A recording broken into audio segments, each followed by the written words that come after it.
Hello all, today we'll be looking at Gauss's formula for an arithmetic series, the different variables involved, and also how he derived the formula.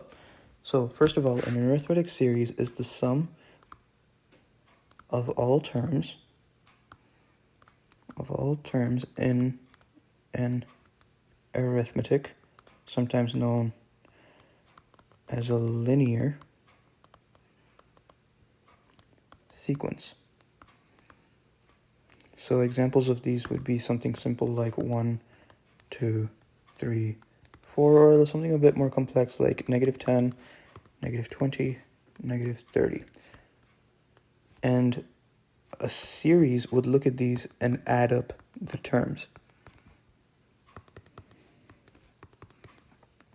So Gauss identified these four variables over here that would help in, I guess you can say, adding up all of the terms from within a formula. These variables are as follows. S of n is the sum of all terms. This is really what you're solving for most of the time. Sum of all terms. A would be the first term, the initial term, value of the first term. Value of first term. D is your constant difference. The constant difference is really the value that you add to any term in order to get to the next. This value, for example, in the first one would be +1, because you need to get that in order to get to 2, and 2 plus 1 is 3, plus 1 is 4. And this value, as you can see, is always constant, and that is a characteristic of an arithmetic sequence. In the second one example here, you're adding -10, and that is constant throughout. Then you have the variable n. N is the number of terms. So for example, in the first one you have 1, 2, 3, 4 terms. Second one you have 1, 2, and 3.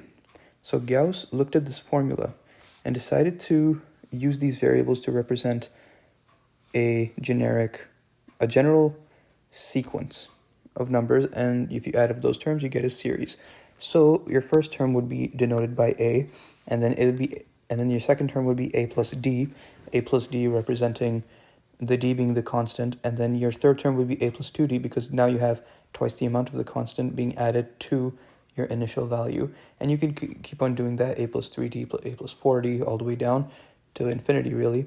But in order to denote an end, you have to start using the variable n.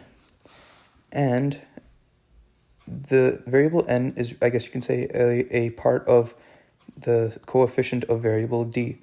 N, and this coefficient cannot be greater than or equal to n. So all coefficients of d have to be less than n. So that's why your last number would be n-1, and your second last would be n-2.